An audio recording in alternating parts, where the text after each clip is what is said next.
Hi hello. അപ്പോൾ ഇന്ന് നമുക്ക് നല്ല സിമ്പിളായിട്ട് ഉണ്ടാക്കിയെടുക്കാൻ വേണ്ടി പറ്റുന്ന നല്ല അടിപൊളി ഒരു ബ്രേക്ക്ഫാസ്റ്റ് റെസിപ്പിയാണ് കേട്ടോ. പത്തിരിപ്പൊടി മാത്രം മതിയാവും നമുക്കിത് ഉണ്ടാക്കിയെടുക്കാൻ. അരി കുതിർക്കുകയോ അരയ്ക്കുകയോ ഒന്നും വേണ്ട കേട്ടോ. സിമ്പിൾ റെസിപ്പിയാണ്. ഒരുപാട് സാധനങ്ങൾ ഒന്നും ആവശ്യമില്ല. എന്നാൽ കഴിക്കാനാണെങ്കിൽ നല്ല ടേസ്റ്റിയും കൂടിയാണ്. അപ്പോൾ എന്തായാലും ഒന്ന് ട്രൈ ചെയ്ത് നോക്കാം. ഇഷ്ടമായി കഴിഞ്ഞാൽ ലൈക്ക് ചെയ്യാനും സബ്സ്ക്രൈബ് ചെയ്യാനും ഷെയർ ചെയ്യാനും കമൻറ്റ് ചെയ്യാനും ഒന്നും മറക്കില്ല കേട്ടോ. അപ്പം നമുക്ക് വീട്ടിലോട്ട് പോകാം. അപ്പോൾ ഈ ഒരു പലഹാരം ഉണ്ടാക്കിയെടുക്കാനായിട്ട് നമുക്ക് ആവശ്യമായിട്ടുള്ളത് ഇതാ 3/4 കപ്പോളം തേങ്ങ കേട്ടോ. നമ്മളിപ്പോൾ 3/4 കപ്പ് അരിപ്പൊടി എടുക്കുന്നുണ്ട്, പത്തിരിപ്പൊടി എടുക്കുന്നുണ്ട്. അപ്പോൾ അതനുസരിച്ചിട്ട് തന്നെ നമ്മളിതിലേക്ക് തേങ്ങയും ചേർക്കുന്നുണ്ട് കേട്ടോ. അപ്പോൾ 3/4 കപ്പ് അരിപ്പൊടിക്ക് നമ്മളിപ്പോൾ 3/4 കപ്പോളം തേങ്ങയും കൂടി എടുത്തിട്ടുണ്ട്. അപ്പോൾ രണ്ടും കൂടി നമ്മളിതാ ഒരു പാത്രത്തിലേക്ക് ഇട്ട് കൊടുത്തിട്ടുണ്ട്. അപ്പോൾ ഇനി നമുക്ക് ആവശ്യമായിട്ടുള്ളത് പാലാട്ടോ. നിങ്ങൾക്ക് വേണമെന്നുണ്ടെങ്കിൽ പശുവും പാലെടുക്കാം, അല്ലാന്നുണ്ടെങ്കിൽ തേങ്ങാപ്പാലും എടുക്കാം കേട്ടോ. അപ്പോൾ പാലിൻ്റെ അളവ് എന്ന് പറഞ്ഞു കഴിഞ്ഞാൽ നമ്മൾ ഇതിപ്പം കുഴച്ചെടുക്കാനുള്ള പാകത്തിനാണ് കേട്ടോ. ഏകദേശം 1.5 കപ്പോളം പാൽ ആവശ്യം വന്നിട്ടുണ്ട്. അപ്പോൾ ഞാനിപ്പോൾ സാധാരണ നമ്മളെ പശുവും പാലാട്ടോ എടുത്തിട്ടുള്ളത്. നിങ്ങൾക്ക് വേണമെന്നുണ്ടെങ്കിൽ തേങ്ങാപ്പാലും എടുക്കാം കേട്ടോ. അതിലേക്ക് ഞാനിപ്പോൾ ആവശ്യത്തിനുള്ള ഉപ്പ് ചേർത്തിട്ടുണ്ട്. ഒരു 1/4 ടീസ്പൂൺ ഉപ്പ് ചേർത്തിട്ടുണ്ട്. അതിൻ്റെ കൂടെ തന്നെ ഇപ്പം 1 ടീസ്പൂണോളം ഗീ ചേർക്കുന്നുണ്ട്. നമ്മളിതിപ്പം ഉണ്ടാക്കിയെടുക്കുന്ന സമയത്ത്, ചുട്ടെടുക്കുന്ന സമയത്തൊന്നും ഇതിലേക്ക് നെയ്യോ ഒന്നും ചേർക്കുന്നില്ല കേട്ടോ. നിങ്ങൾക്ക് വേണമെന്നുണ്ടെങ്കിൽ ചേർക്കാം, ആവശ്യമുണ്ടെങ്കിൽ മാത്രം ചേർത്താൽ മതി, നിർബന്ധമൊന്നുമില്ല കേട്ടോ. അപ്പോൾ നമ്മൾ ഈ ഒരു സമയത്തായിട്ട് ഇതിലേക്ക് 1 ടീസ്പൂണോളം ഗീയും കൂടി ചേർത്ത് കൊടുത്തിട്ടുണ്ട്. അപ്പോൾ ഇനി നമ്മളിത് നന്നായിട്ട് കൈവച്ച് തന്നെ മിക്സ് ആക്കിയിട്ട് എടുക്കാം കേട്ടോ ചെയ്യുന്നത്. അപ്പോൾ പാൽ ഏതായാലും കുഴപ്പമില്ല കേട്ടോ. നമുക്ക് പശുപാലായാലും തേങ്ങാപ്പാലായാലും രണ്ടായാലും അതിൻ്റേതായിട്ടുള്ള നല്ല ടേസ്റ്റ് തന്നെയായിട്ട് ഉണ്ടാകാൻ. അപ്പോൾ ഞാനിപ്പം ഇതിലിപ്പം നമുക്ക് തേങ്ങാപ്പാലൊക്കെ എടുക്കാനുള്ള ആ ഒരു ടൈം കിട്ടാത്തത് കൊണ്ട് മാത്രം കേട്ടോ നമ്മൾ പശുപാൽ ചേർത്തിട്ടുള്ളത്. നിങ്ങൾക്ക് ഇഷ്ടമുള്ള ഏത് പാൽ വേണമെങ്കിലും ചേർക്കാം കേട്ടോ.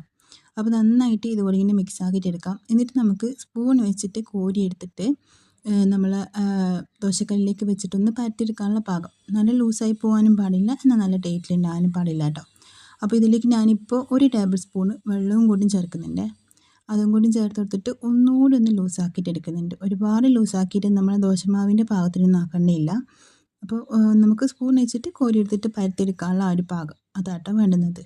അപ്പോൾ ഇതാ വെള്ളവും കൂടി ചേർത്ത് കൊടുത്തിട്ട് വീണ്ടും നന്നായിട്ട് മിക്സ് ആക്കിയിട്ട് എടുക്കുന്നുണ്ട്.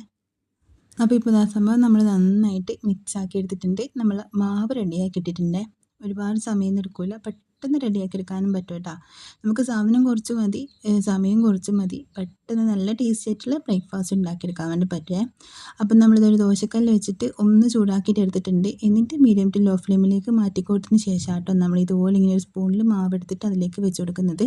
നിങ്ങൾക്ക് ഇനി വലുതായിട്ട് ഉണ്ടാക്കിയെടുക്കണമെന്നുണ്ടെങ്കിൽ ഒരു 2 സ്പൂണൊക്കെ മാവിലേക്ക് ഒഴിച്ച് കൊടുത്തിട്ട് ഒന്ന് പരത്തിയെടുത്താൽ മതി. ഇനി ഇതുപോലെ ചെറുതായിട്ട് മതി എന്നുണ്ടെങ്കിൽ ഇതുപോലെ 1 സ്പൂൺ ഇട്ട് കൊടുത്താൽ മതി കേട്ടോ. എന്നിട്ടൊന്ന് പരത്തി കൊടുത്തിട്ട് നമ്മൾ ആ ഒരു ഭാഗം ഒന്ന് റെഡിയായിട്ട് വരുമ്പോൾ മുകൾ ഭാഗം ഒന്ന് ആറി കിട്ടുകയും ചെയ്യും. അപ്പോൾ അങ്ങനെ ആയിക്കഴിഞ്ഞാൽ നമുക്കിത് ഇതുപോലെ ഒന്ന് തിരിച്ചിട്ടെടുക്കാം കേട്ടോ. ഇപ്പോൾ ഇതാ ആ ഒരു സൈഡ് ഭാഗം ഒന്ന് മുരിഞ്ഞ് വന്നിട്ടുമുണ്ട്, ഇപ്പോഴത്തെ സൈഡ് നന്നായിട്ടൊന്ന് ആറി വന്നിട്ടുണ്ട്. അപ്പം നമ്മളിതാ ഇതുപോലെ ഇങ്ങനെ തിരിച്ചിട്ട് കൊടുത്തിട്ടുണ്ട്. അപ്പോൾ ഇതാ ഈ ഒരു ഭാഗം കൂടി കളറൊക്കെ ഒന്ന് മാറി നല്ലൊരു സ്മെല്ലൊക്കെ വന്ന് തുടങ്ങുന്ന സമയത്ത് നമുക്കിതുപോലെ ഒന്ന് തിരിച്ചിട്ട് കൊടുത്തിട്ട് ഒന്ന് പ്രസ്സാക്കി കൊടുക്കാം കേട്ടോ ഇതിൻ്റെ മുകൾ ഭാഗം. അപ്പോൾ ഇതാ നമ്മൾ അടിപൊളിയായിട്ടുള്ള നല്ല സിമ്പിളായിട്ടുള്ള റെസിപ്പി റെഡി ആയിട്ടുണ്ട്. പെട്ടെന്ന് കുക്കായിട്ട് കിട്ടുകയും ചെയ്യട്ടെ. നമ്മൾ എടുക്കുന്ന അരിപ്പൊടിയുടെ ഇതനുസരിച്ചിട്ടാണ് കേട്ടോ നമുക്കിതിൻ്റെ ഉണ്ടാക്കിയെടുക്കാനുള്ള സമയം ഉണ്ടാകാനും. ചില അരിപ്പൊടിക്ക് ഒരുപാട് സമയമൊക്കെ പിടിക്കും, ചിലത് പെട്ടെന്ന് റെഡി ആയിട്ട് കിട്ടുകയും ചെയ്യും. അപ്പോൾ ഞാനിപ്പം കുറച്ച് നാളായിട്ട് ആമീസാട്ടോ ഉപയോഗിക്കുന്നത്, അതുകൊണ്ട് തന്നെ നല്ല പെട്ടെന്ന് തന്നെ നമുക്ക് റെഡിയാക്കിയെടുക്കാനും പറ്റുന്നുണ്ട്. അപ്പോൾ ഇതാ സംഭവം റെഡി ആക്കിയിട്ട് എടുത്തിട്ടുണ്ട്. നമ്മൾ ബാക്കിയുള്ളതൊക്കെ ഇതാ ഇതുപോലെ ഇങ്ങനെ ഉണ്ടാക്കി എടുത്തിട്ടുണ്ട് കേട്ടോ. അപ്പോൾ എന്തായാലും ഒന്ന് ട്രൈ ചെയ്ത് നോക്കുക. നല്ല സോഫ്റ്റാണ്, നല്ല ടേസ്റ്റിയാണ്, അടിപൊളിയാണ്. സിമ്പിളായിട്ട് രാവിലെയൊക്കെ പെട്ടെന്ന് ഉണ്ടാക്കിയെടുക്കാനും പറ്റുമേ. അപ്പോൾ എന്തായാലും ട്രൈ ചെയ്ത് നോക്കിയിട്ട് ഇഷ്ടമായിക്കിനെ ലൈക്ക് ചെയ്യാനൊന്നും മറക്കില്ല കേട്ടോ.